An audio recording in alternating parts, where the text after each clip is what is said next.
Hello and welcome back to our podcast. This is episode 21 of the series Unraveling the Revelation, a detailed look at the influences on the Church of God's interpretation of the book of Revelation. I'm Dale Rood.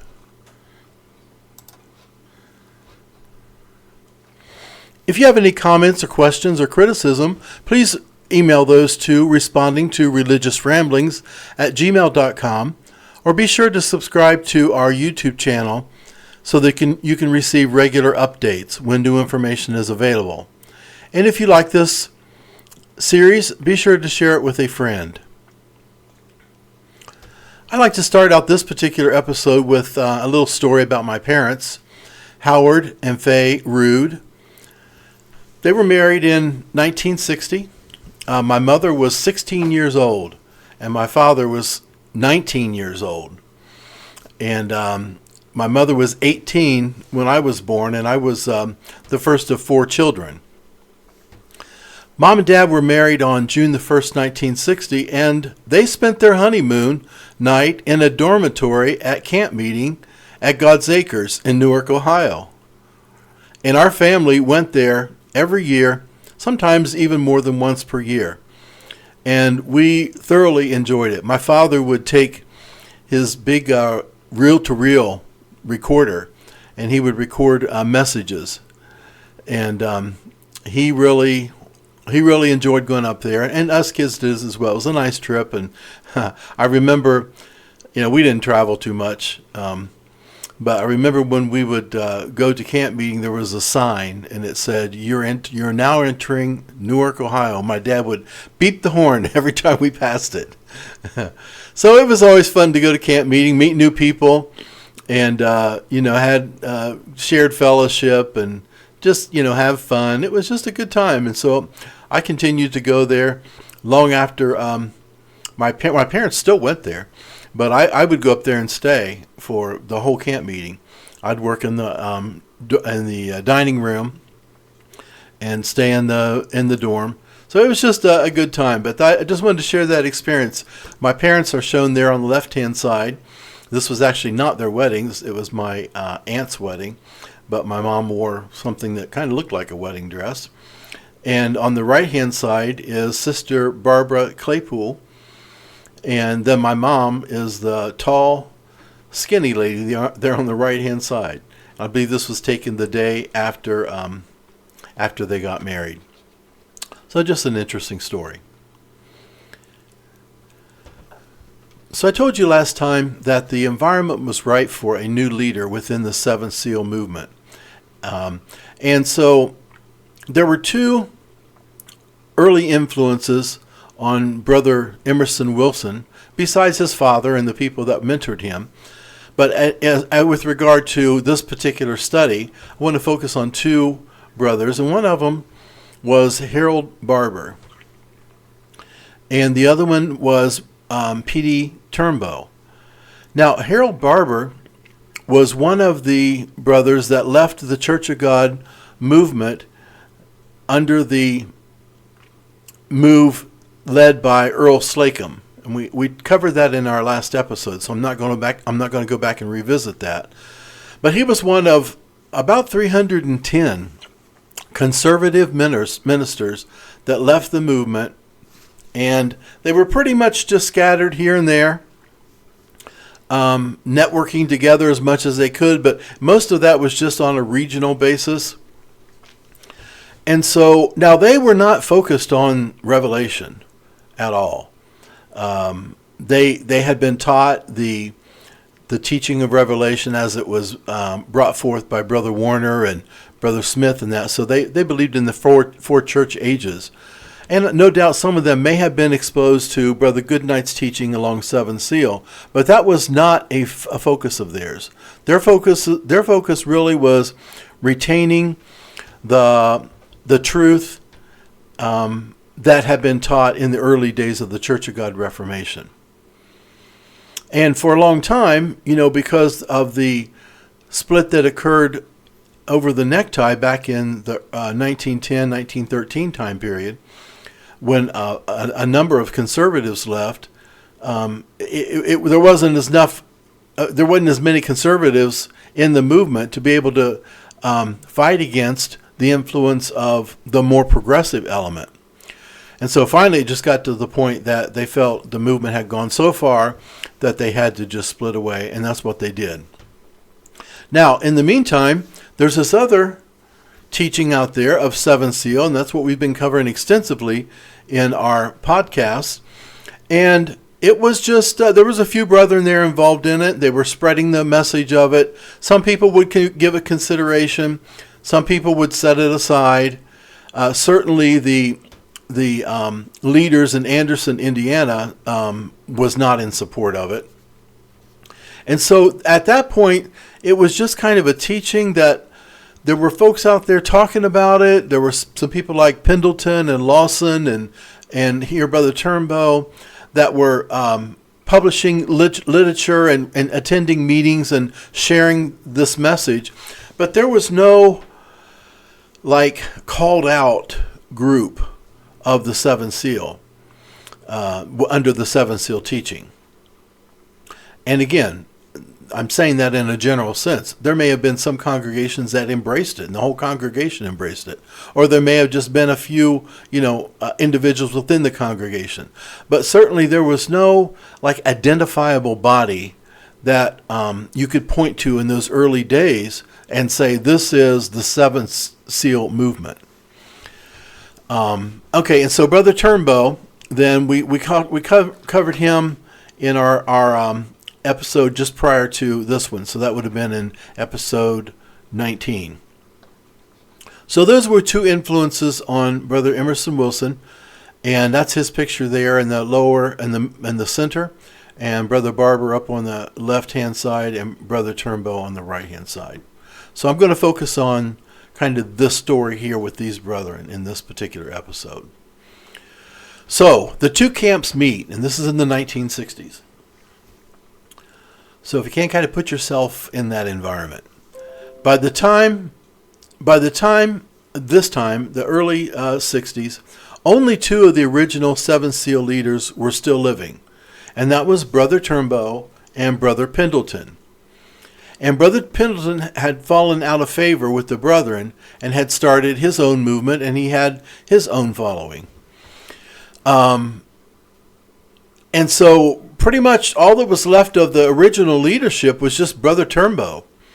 And, of course, he had a number of early Seven Seal writings, particularly the 1955 book about prophecy. But that was about all that was left. And so Brother Turnbow ended up being acquainted with Brother Emerson, and the two developed a very close friendship. And Brother Turnbow brought the influence of the Seven Seal message to Brother Wilson.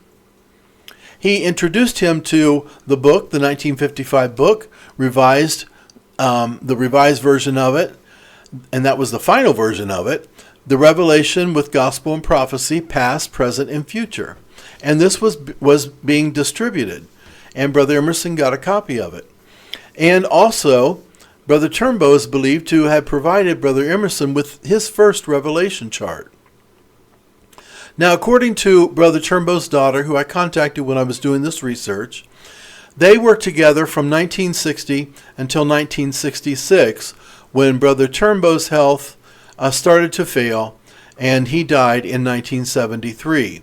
But that was, 6 years there of working very close together. Brother Emerson would travel out to Moore, Oklahoma, where Brother Turnbow was the pastor, and Brother Turnbow would come to God's Acres to the camp meeting, and he would travel around a number of places. Him and Brother Rogers, preaching and evangelizing and that kind of thing, sharing that gospel message. Now, Brother Harold Barber became associated with Brother Emerson and God's Acres, in fact, in 1960, and they too became good friends. Now, Brother Harold Barber, he was from the East Coast, and they had just there, that group had separated as part of the Earl Slacum separation. Brother Marquis was one of the key players there, and they had started the Manassas camp meeting on the East Coast. And originally, the Manassas Camp meeting was not a seven seal congregation. But I was reading some information where Brother Goodnight actually went up through that way, and he stopped there and he preached to them on seven seal. And at some point, they the Manassas side of it embraced it, but there was a split that took place, and then they got Hagerstown started. And so Hagerstown, to this day, has never embraced the seven seal message, and they still believe Revelation as it was taught with the four time periods. But nonetheless, Brother Barber, so he had been on the very conservative side of things, and he brought that influence to the fellowship there. In fact, just as an example, Brother Emerson first preached on long hair in 1961. And if you look at some of the pictures of the saints prior to that, long hair wasn't taught as it ended up being taught. There's always been taught that a woman should look like a woman and all that. But it was through the influence of Brother Barber that Brother Wilson began looking at things in a much more conservative manner. And that was a change for him, because the congregation there in God's Acres was an Anderson congregation. Okay? So these two groups are coming together, and they're coming together in the person who had much influence, and that was Brother Emerson Wilson. Here's a picture of Brother Barber at God's Acres in the old barn, and you can see him preaching. There was a reporter there that night that took these pictures, and it was published in the newspaper. And you can see at the top there, if you look closely, you can see the Revelation chart in the background. And so there was, it's just kind of interesting to see this, because you have this more, you have this Anderson church that's making progress towards the more conservative side, and then you have the conservative side that's making progress more towards the seven seal side, and they came together in one place. And so there you go. That's there's some pictures there. Article that came out in the local newspaper. You can just kind of get a feel for this. This was a publication put out by Brother Barber called The Weight of the Word, and it was pretty common. It's a pretty common booklet, widely available, and it was published in the 3rd of January 1949. And if you just look at the contents there, it talks just very about practical things about the church, the cross, how to become a member, let the church be the church. There's not a whole lot here. In fact, just by this content, you really don't see anything related about end times teachings or seven seal or the book of Revelation at all. And this was intended to be kind of a brief summary of the weight of the Word of God. Okay, now, as Brother Barber began to embrace the teaching of seven seal, you can start seeing in some of his writings he's branching out from where he had been. So here's some examples of some tracts that I have of his.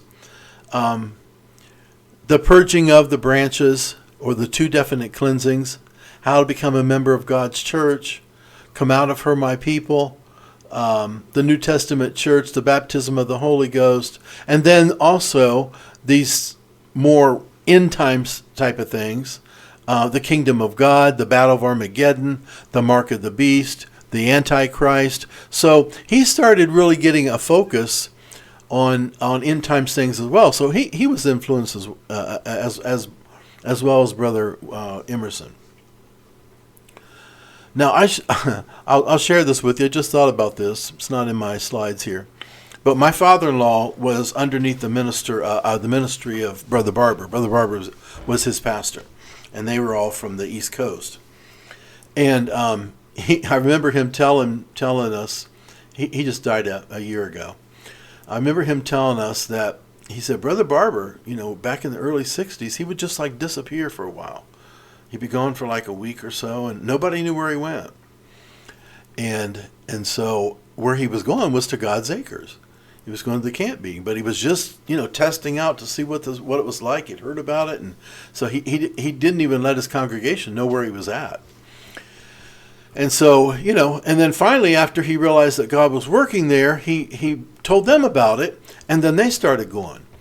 And I remember, my father-in-law, first time they went to God's Acres, they were not used to seeing women wearing hats to church and wearing gloves, and of course back then they had, a lot of them have short shoulder-length hair. That was not what they were accustomed to, and they just thought it was really, different. But it couldn't be denied that God was working there, and so they just kept going back. And I think what happened was eventually the two, influences pretty much merged. So he would often tell stories about that. Okay, so let me just do a real quick timeline summary. And this might help you get a better picture of where we're at in time. So, Brother Goodnight, he writes his first book in 1933. Preceding that was a booklet in 1930 and a little tract in 1928. But he wrote the first major book in 1933. Brother Pendleton started the 7th Trumpet paper in 1943. Earl Slacum and others leave Anderson in 1944. Brother Goodnight leaves Anderson in 1946. F Lawson leaves Anderson in 1947. We'll drop down the next line. Brother Pendleton leaves Anderson in 1950. Brother Pendleton divorces his wife in 1953. Brother Goodnight died in 1953. Brother Slacum returns to the Anderson movement in 1953.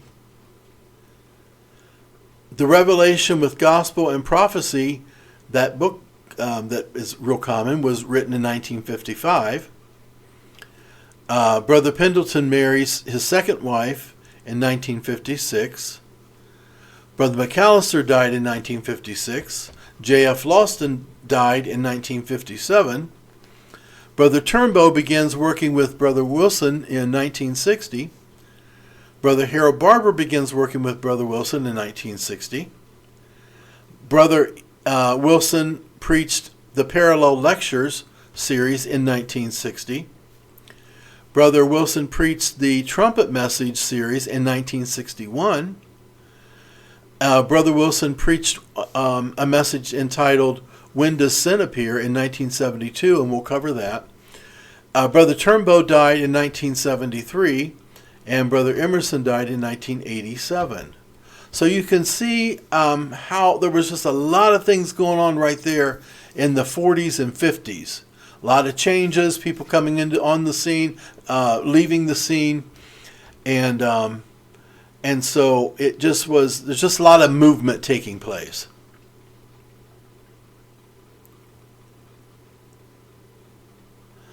One other point I wanted to make. So yeah, these brethren that left, there was I think the yearbook showed the loss of 310 ministers. They didn't really have a leader. They were just kind of here and there, and so Brother Emerson was able to basically work with these conservative brethren as well as the Seventh Seal and kind of bring them under one tent, so to speak. Okay, Brother Emerson, a lot of times people know him as E.A. Wilson. His name was Emerson Allen Wilson, and he was considered to be by many to be a present-day prophet. You would hear that expression. He didn't say that about himself, but people would call him that. He was born in 1920, and as I said, he died in 1987. Now that's interesting because remember, the Camp of the Saints originally extended out to 1987, and had the Lord not, as it was taught, shortened the days, he would likely have come back in at least before, if not in 1987. But that was the year that Brother Wilson died. So Brother A.J. Byers, or Andrew J. Byers. Now, this is the father of C.E. Byers, who was a Church of God pastor in Springfield. C.E. Byers was a very infamous brother in the movement. He started a number of congregations in Springfield, Ohio, where I grew up, as well as in little communities around there. They did not have any prohibitions at all of having more than one congregation in a city. So Brother Byers was the pastor of the First Church of God on Maiden Lane, and then they started another one on the east side of town. Then they started another one on the southeast side of town. And at one time, Possum Road Church of God, where I attended, was considered to be the fourth church in Springfield, and it was on the southwest side of town. And then they had, so what's interesting, I don't get off on a tangent here, but what's interesting in our county, the last time I counted, we have 18 congregations with roots to the Church of God Reformation. Now, a lot of those are Anderson churches, but we also have some of the independent churches. And so anyways, yeah, that was kind of the environment I grew up in. But anyways, getting back to my slides here, Brother Byers actually prophesied over Brother Emerson when he was just a child, and he said this. He said, God shall raise this child up to be a prophet right in this country. And so that was prophesied of him when he was just little. And that happened there in Springfield, Ohio at the camp meeting there. So Brother Emerson was converted in 1948 under the pastoral ministry of his father, W. A. Wilson, who was a minister with the Anderson Church of God. He was ordained to the ministry in 1954, and he became the pastor of God's Acres Church of God in Newark, Ohio, in October of 1954. Now, as I said, they were part of the Anderson movement, and so Brother Emerson was listed in the yearbook from 1954, when he was ordained, until 1961. And then he withdrew himself from that movement. The congregation there was an Anderson congregation, and so they were listed in the yearbook as well. Same thing with Possum Road, where I grew up. Okay, here's a picture of the Wilson family.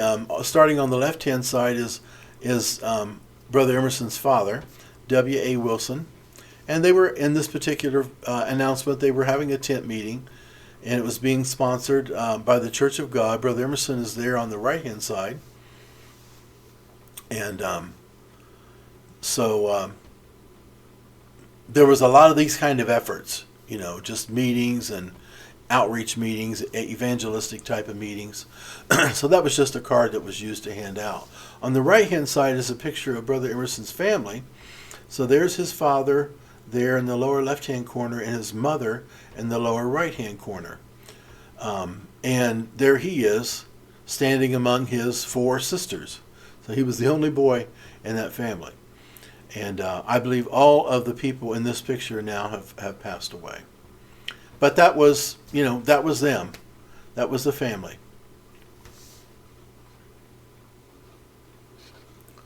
Okay, so let me tell you a little bit about God's Acres. And you can find more about God's Acres on their website. If you just Google God's Acres, Newark, Ohio, it should come up. It's got a history there of a lot more than what I'm going to go to in this slide. But just prior to his passing in 1954, W. A. Wilson and his son Emerson stood on the grounds that had just been purchased by the congregation, and W. A. shared a vision that he had received. And this was what he shared.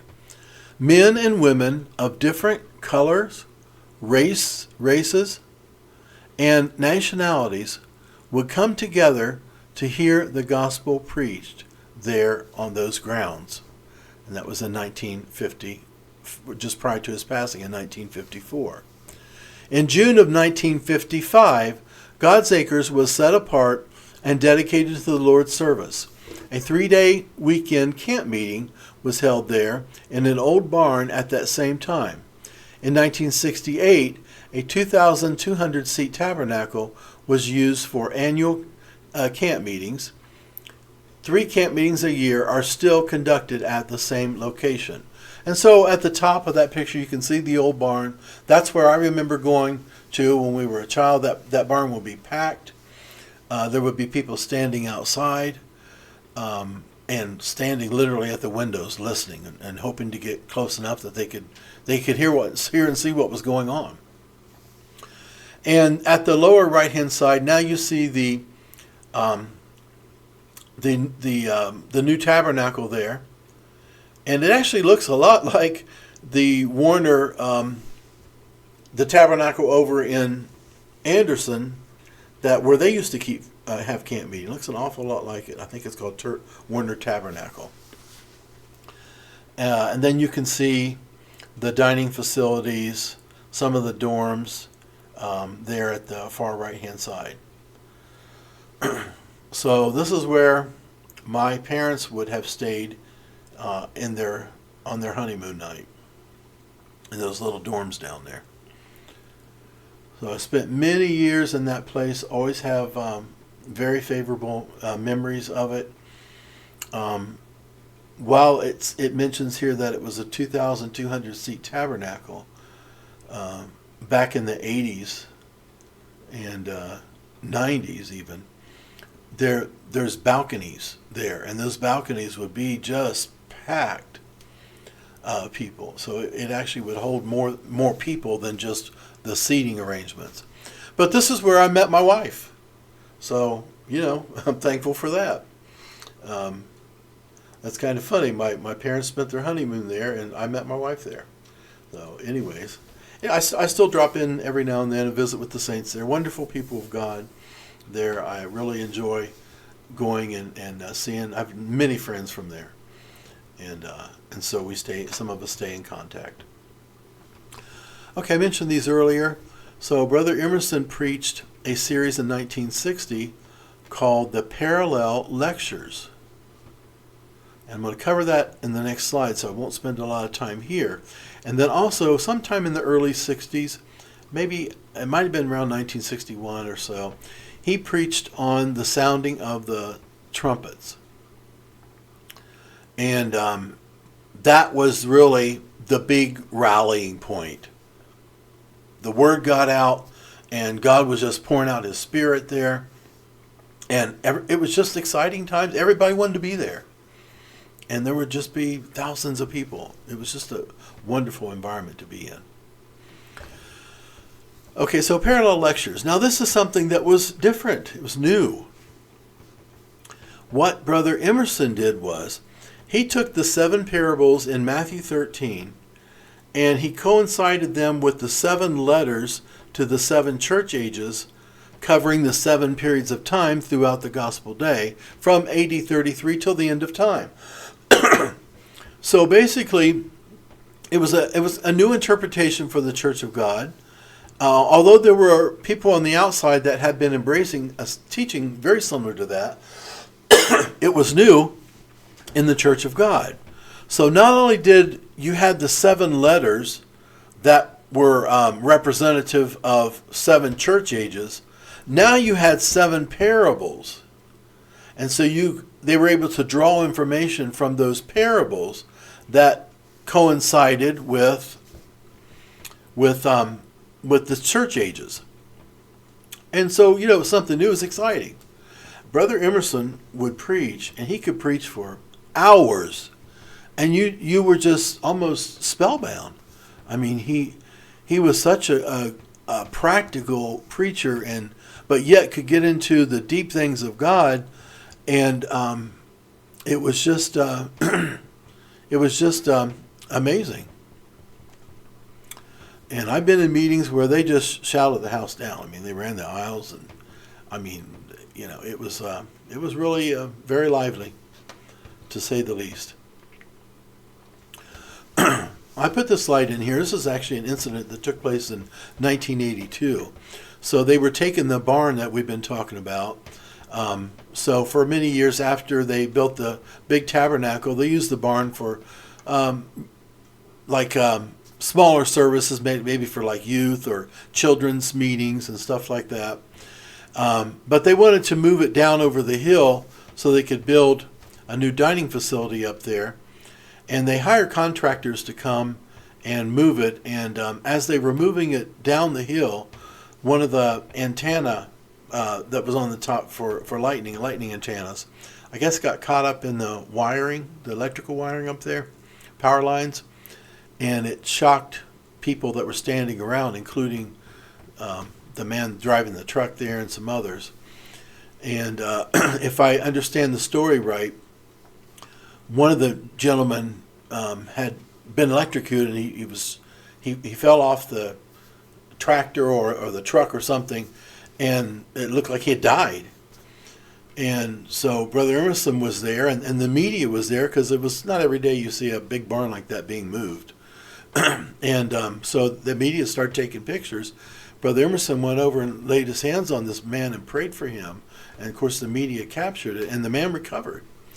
And it was published in the newspaper there. Was captured by, I believe, the Associated Press, or one of those national level press release organizations, and it went out all over the United States telling that story.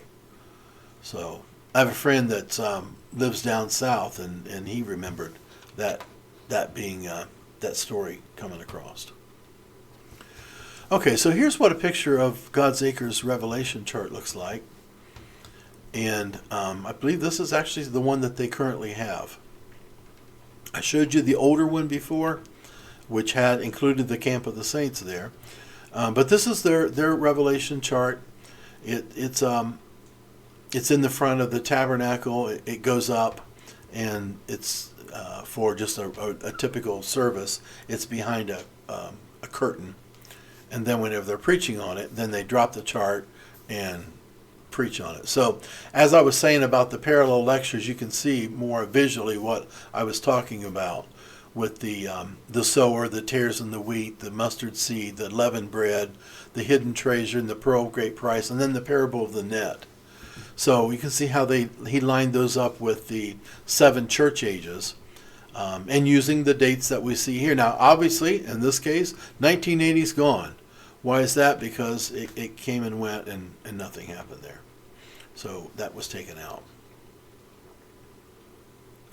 Now, those words at the bottom, that's not part of the chart there. I just put those on there so you could understand. Okay, so here is someone went and they published a book, 2 books actually, one of them on the parallels, the parables, and then the parallel lectures, and then also the sounding of the trumpets. And this is that book. It was published by the Remnant Press in Hamilton, Ohio, and I think the first printing, it says, was 1,000 copies. So it was pretty widely distributed. But you can see here how in picture, and just in line chart, how that they lined those things up. So you've got the morning time, the Church of God, the pagan Rome as a second, third, papal Rome, fourth, the Lutheran era of justification by faith, fifth, the Methodist, or the justification and sanctification, and then the 6th seal, which was the justification, sanctification, and unity, and then the 7th seal, which they have labeled here as a lukewarm condition, and the last 2 being that 100 years of preliminary judgment. But you can see on this chart, it also shows the 1980 there, and that little time segment called the Camp of the Saints. So Brother Emerson taught that as well. Why did he teach that? Well, I'm sure he had been mentored, so to speak, by Brother Turnbow, and given the literature, and that's what he taught. And so that's where I heard it, was from his influence. Whoops. Okay, now people were, they would get these books and they would study them. As I was cleaning out my basement here not too long ago, I found this a copy of one of those books, and this was by Sister Baker, a very godly woman in our congregation. And you can see here how she had read that book and underlined things, studied it. She listed that, first two paragraphs as wonderful truth, other references on there. And those kind of notes were all throughout the book. So people took this very seriously, and they studied it, and they took it to heart. So I just want to show an example of someone who was following that. Now I do want to read this. This is from the front of the in recognition page of the books, The Sounding of the Trumpet, and this was written by Grace Henry. Grace Henry was a pastor, one of the earlier pastors, and she had a lot of influence in the Church of God. I believe it was her that may have wrote one of the books about Sister Ife Stewart. But here's what she had to say in the recognition page. She says, "The church has been blessed from time to time by the goodness of God in visiting some godly brother with a vision and understanding of the book of Revelation. One such man was F.G. Smith, the author of The Revelation Explained. This book has proven to be a mine of wealth for our ministers and Bible students of our day. Many there were, however, who found the book to be too deep for them, and so there was a limit to the number that profited thereby. The day is far spent, and time is drawing swiftly to a close. Greater light is shining out on the precious word. Again, God has reached down in our midst and chosen a man to expand and clarify the great and glorious truths of this book. Like some of the prophets of old, this man has a unique way of approach and a fearless delivery that marks him as a called man. His plain speech and practical application is particularly suited to the level of the average layman. His simple illustrations and his ability to prove by scriptures that hitherto have never been used as such reveals his ability through Christ to lay before us God's plan for the last period of the church history in this world. With confidence we send forth the sounding of the seven trumpets, whose author is Emerson A. Wilson." And that right there kind of sums up how most people felt about Brother Emerson. Her words they describe him very well. While I'm thinking about it, I'll just tell another story. When I was in college, I had the co-op.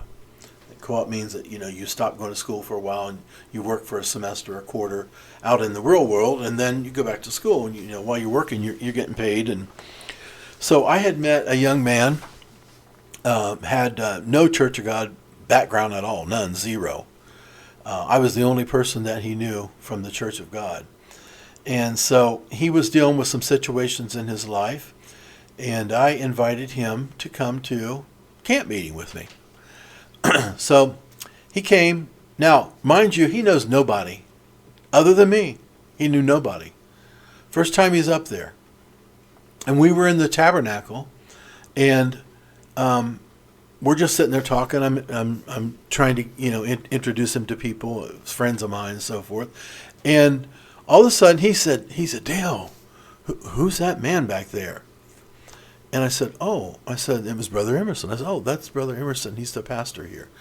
He said, "I just felt the power of God when he walked in this room."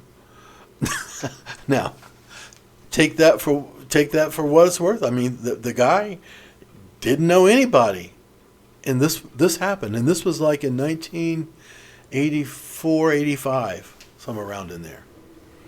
But he was just, was very much a powerful man. I'm thankful that I knew him and that I got to hear him preach. And I have a lot of his messages. A lot of them. Okay, so he also put out this time clock. And I don't know that this has ever been done before. Maybe it has. Maybe some of you have seen it in other places. But I attribute it. I know this one was his. And you can see on there as you go around the clock there, starting at the bottom left, AD 33 in the first call, and then AD 30, AD 33, 530, all the dates we see on the chart. But this particular way, he lined them up with the hour calls. And you get over on the far right hand side, you got 1530, you got 1730, you got 1880, you got 1930, you got 1980. And so he used this as a way to describe the end time, so to speak, how it might look in clock form. Okay, all right. So at God's Acres, they put out a paper, as most of the groups do. The Gospel Trumpeter, so not the Gospel Trumpet, but the Gospel Trumpeter. A print shop was established, and the Gospel Trumpeter magazine was first published in 1971 and continues yet to this day. Its motto is "Sounding Forth the Seventh and Last Trumpet." And you can see from the logo at the top, they've got justification, sanctification, and unity and truth. Okay. All right, so just put that out there. I think that one there might be the that's the first issue of the Gospel Trumpeter, and that's available. You can contact them, and they can send it to you, or you can go online. You can download it. Okay, so had the seventh seal teaching found a new home and a new leader? Brother Emerson was a dynamic preacher and was personable. He was a people person. He was able to make practical applications and keep the attention of his audience, sometimes for hours. He was very zealous and was not afraid to voice his understanding of the scriptures. He had the respect of the ministers and reached out to the outcast. And by outcast, I'm talking about not just people out in sin, but also people who had no home in a church body. His message of the seventh seal brought renewed hope to those seeking the old paths prior to the issues surrounding the college, the boards, and all the changes that had taken place that we've been talking about throughout this episode, this podcast. Okay, so that's what was happening. In 1972, in July, Brother Emerson preached a message titled, "When Does Sin Appear?" And I've listened to that message. Of course, I was probably there. I would have been pretty young at that point. Actually, I would have been 10 years old. But I've listened to it since then. And if you listen to that message, it's really not much different than the way it had been taught, at that point at least. And I'm sure there were probably people there that didn't even realize that there had been a change. Now that became very much known as time went on. But basically what happened was Brother Emerson reinterpreted the doctrine of sanctification. Now, the doctrine of sanctification was one of the untouchable teachings among the Church of God Reformation movement. If you remember, Brother Warner was saying that a person who was genuinely saved and sanctified, sanctification then would cause them to unite into one visible body. Because all the impurities are purged out, and so there's nothing left but pure love and pure holiness. And that would bring God's people together. And so it did to a certain degree, a very small degree, but by far, there were much more Christians in Protestantism than there were in the Church of God Reformation movement. So it did not it never, they never, how can I put it, the come out message that was being taught, everybody didn't come out to the Church of God. But it was one of those untouchable teachings, because it was believed that that was what was going to bring about this unity. And so, Seventh Seal advocates, for them, at least one of the three pillar teachings of the fourth, the fifth, and the sixth seals, namely justification through Luther, sanctification through Wesley, and unity through Warner, those were the three primary teachings, or the three pillars of those church ages. And what's interesting is Brother Emerson's teaching, the new version of it, is really more in line with John Wesley's teaching. You can go back to the episode where we talked about 1730 and just read that nice summary of what Wesley said justification does for a person. Go back and read that, and Brother Emerson was pretty much line upon line with what John Wesley taught along that line. Okay, so this new interpretation got labeled as one work, one cleansing, one work of grace, versus the traditional teaching of two works of grace. And this, by far, this episode is, and I'm not going to get into all the doctrinal issues, I just want to give you a very top level, historical perspective on all this, because it's an important part in this whole seven seal picture. The difference between the two teachings is, at the core of it, is the teaching of original sin, as was introduced by St. Augustine. So the teaching on the two work side is that at a second experience, crisis experience, this original sin is purged out, and so that was the traditional teaching. Brother Emerson denied the teaching of original sin and believed that it came from Catholicism, and so therefore there was no cleansing required of the original sin, because he didn't believe in original sin. So because he didn't teach the two works of grace, he was labeled, and his teaching was labeled as one work. Now I can tell you, I was raised under this teaching. I don't know anybody that believes in one work of grace. They don't describe themselves as one work. They don't describe themselves as one cleansing. That's really just a label that the two work side of the teaching have put on them. And at some point, I think I'm going to do a series of episodes in a podcast on this teaching, and we'll go back into the history, kind of like what we're doing here. So I will get more into the doctrinal side of it, and I'll do that sometime in the future. So this wasn't the first time that this teaching showed up in the Church of God. If you remember, one of the first splits was in 1899, and it was over the issue of sanctification. At that time, they said they lost half of the ministers. Of course, half of the ministers at that time wouldn't have been a large number. Certainly not like the 310 we just referred to. But that was squelched by E. Byram.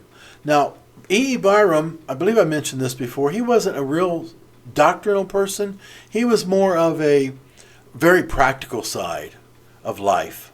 And so he assigned William Shell to counteract that teaching or refute that teaching. And so William Shell, who was he was actually the man that preached Brother Warner's funeral. He wrote a number of books, very well respected in the church. He was chosen to address the issue, and he wrote some articles in the Gospel Trumpet, and they were titled Zinzendorfism Refuted. Now, among the one cleansing, I never heard of Zinzendorf. I didn't even know what it was. And I remember one time a brother, I don't want to get into all that, but a brother one time was trying to convince me of two works of grace, and he was a pastor, very dogmatic, and he Xeroxed some pages from F.G. Smith's book, What the Bible Teaches, He sent them to me, and he said, "Now that you have these, now you're accountable to God, and if you don't change your views, I fear that hellfire is your destiny." I'm like, are you serious? Just because you Xeroxed some pages and sent to me, I'm now headed to hell if I don't embrace those? And I asked him, I said, well, first of all, I guess, which version of Smith's book did you copy? Because he revised that thing all the way through till he died. So the first version is not like the last version. So, but my point being that he also called me a follower of Zinzendorf.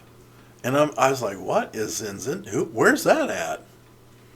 What is it? So it took me a while. I did some research and found out, about Count Zinzendorf, and then found out that it was him that started the Moravians that influenced John Wesley and made him realize that he wasn't even saved when he came over to the United States. So, and John Wesley loved the fellowship of these people.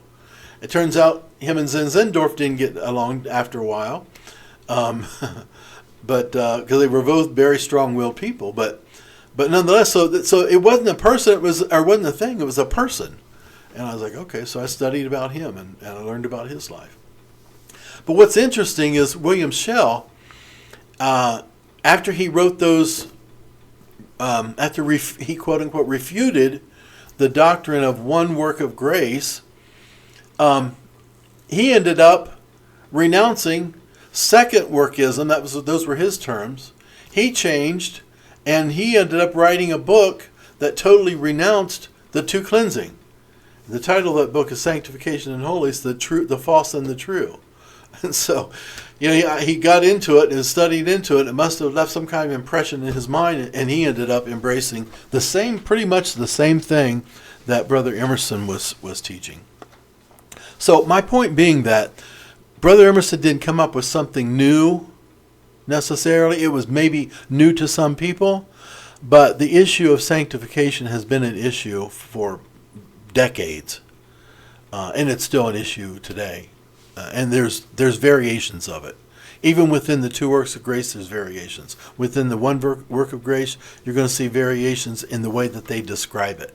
Some people focus on one aspect of it more than they do another. Okay, but nonetheless, Brother Emerson changed his view on that. He considered that God had given him additional understanding. And in 1973, they had, in the camp meeting there was some series of messages on sanctification. And ultimately, it resulted in a division within the seven seal congregations. And they kind of split almost nearly down the middle. And oddly enough, a lot of the northern congregations embraced the new teaching. A lot of the southern congregations did not embrace the new teaching. And that's a general statement. All of them, both vice versa. There was some in the south that did, and some in the north that didn't. So, but nonetheless, but what happened after that? And this is the really sad part. Almost overnight, Sister Sally became Sally. And Brother Jones, he became Jonesy. They stopped calling each other brother. They started labeling each other heretics. And, it was almost like a civil war. Really, very, very sad. Very, very sad. I lost friends, in that. And the sad thing is, that was just the first of many, many splits in this newly created now Seven Seal movement. I don't know if I mentioned this before, but in 1985, among the two cleansing group, they split down the middle over the interpretation of one symbol in Revelation, and that was the woman in the wilderness.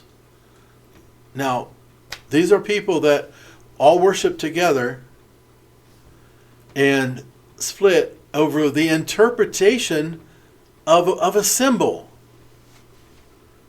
Some saying that the woman went into the wilderness. Some of them say no. There's always, and what from an outsider's perspective, from my perspective, they were both saying the same thing. They were saying the same thing, but they found a reason to split. And also, just within the Seven Seal movement, they've split over, I'm not kidding you when I say this, they split over beards. The whole Southern Brethren group, just recently, within the last few years, split over men wearing beards. They split over divorce and remarriage. They split over outward standards. They split over pastoral authority. They split over who was supposed to be the next pastor. Split, and resplit. They're down to now just a few, really, congregations in each one of these little groups. And I saw this quote today, and I thought I'm going to put that on this chart. This was made by, I don't even know who this person was, Nelson Trick, at the Old Testament professor at Gulf Coast Bible College. He said this, he said, if it ain't new, it ain't true. If it's true, it ain't new. I had to stop and think about that for a while, but I thought, wow, that's pretty good. That's pretty neat. So I just threw that in here. Talk about the splits. This is a chart I did back in 2003. It's made its rounds to pretty much all these groups. I get emails on it, and I've met people through this. As I said before, I'm a friendly person. I'm a people person. I like talking to people. I love meeting new people. And I have friends in all these groups. I mean, probably every one of these groups. I have some contact somewhere. And so I was able to put this chart together back in March of 2003. And I was trying to just bring attention to the sixth seal teaching of unity. And hopefully, I thought if somebody could see where we're at, what has happened to the Church of God, they would stop this. And there might be efforts to reconciliation. And it's like the scripture says in Ezekiel 43:10, show the house to the house, that they may be ashamed of their iniquities, and let them measure the pattern. So that's what I had hoped to do. I was going to use it as a centerfold of a little booklet I was putting together. But I never ended up publishing that little book. I'm showing it here, and actually I quit update. Now I'm not in any of these groups. I will not be in a Church of God group. I will fellowship now, and what's the beauty of not being in a group is I can fellowship everybody, every blood-washed one. So I can fellowship individuals within all these boxes, and I do, and I love doing it. So I'm not restricted to one box. I'll never go back to another Church of God group again. There's too much freedom in being able to fellowship every blood-washed one. We sang about it for years. We talk about, I heard so much preaching on unity, but yet saw so much division. The Church of God is more divided than most denominations, that's for sure. Yet the message is unity, and you hear that message all the time, but it's not practiced, and that's a sad thing. So I showed this chart. I quit updating it. For me, it's very frustrating, and I just didn't want to mess with it anymore. So since that time, all these charts, all these boxes that's kind of shaded in there at the bottom, these are all seven seal, and this is just a part of them. Since in the last 21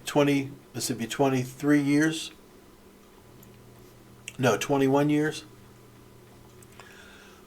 these groups have split. That one group there on the left-hand side, they split up like 3 or 4 different ways. The group down there at the bottom, they're the ones that split up on the left-hand side. They split up over the beard. So my point being that this just stuff that goes on and on and on and on and on. And I do not believe that God is happy about this. I'm sorry. He's just not happy about it. So most of these groups, they split, and then they start a paper. So here's just a sampling of papers that are put out by, I believe all these are pretty much 7 seal. And some of them are no longer being published. But nonetheless, these are just a sampling of the various Seven Seal groups that are out there. So there were a number of camp meetings, Seven Seal camp meetings. I'll just name a few.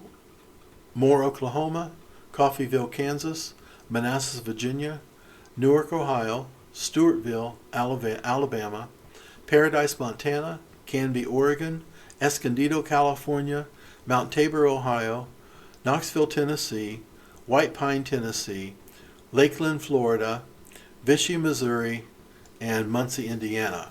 So I believe some of these are, I'm sure they're not having camp meetings in some of these places, but these are the camp meetings that I grew up hearing about. The saints would go and visit and, fellowship together. And besides these, a lot of congregations will have like fellowship meetings where they, rather than be a camp meeting, they'll have like a weekend long fellowship meeting, and a lot of times they're about the same time as when there's a holiday. Okay, so if you remember when we first got started here, I was telling you that the sixth seal did not line up the church letters of Revelation 2 and 3 with the seven church ages. They believed that any of those conditions that existed in those letters could take place at any time with an individual or a congregation or a movement. And so I've often thought, if the Laodicean age is not some kind of self-fulfilling prophecy, if you tell people they're going to be lukewarm, that's the spirit of the age, it's likely that people's going to become lukewarm and feel like it's almost inevitable. So various, and the other thing that goes along with that is he says they feel like they have need of nothing. We got it all. We got all the truth. We ain't got no other need for anything different. And I'm wondering if that just hasn't been some kind of self-fulfilling prophecy. Because Jesus said, you don't even know your condition. You're so bad off, you don't even realize how bad you are. There have been various individuals within each of the Church of God sects, and yes, I did use that word on purpose, because that is what they are. If something's not the whole, it's a section, and so it's a sect. There have been individuals within these groups, these sects, that have tried to keep the seven seal message alive, some of them with success, some of them with maybe limited success, but there's some of these groups now that don't even talk too much about the Revelation message. And it's likely that if the overall trend of division continues, as it has in the past 50 plus years, the entire seven seal movement will self-destruct and cease to exist within the next 50 years. So that's now in writing. It's going to be on YouTube. We'll see what happens. I'm not making a prophecy here, but I'm just saying, if this trend continues, there's not going to be much left of it. Okay, I'm finished. If you have any comments, questions, criticism, maybe you didn't like what you heard in this particular episode, my goal, again, is not to convince you of anything. My goal is to present information to you, so for your consideration. If you have a criticism, you want to talk about it, man, send me an email. We'll talk on the phone. We'll talk about it. Got any questions, comments? Just send me an email. And be sure to subscribe to the YouTube channel. So that is the story there of what happened in the 60s. That's the story of one man that was able to bring these two camps together, and God used him in a mighty way. So Lord bless you, and we'll see you in our next podcast.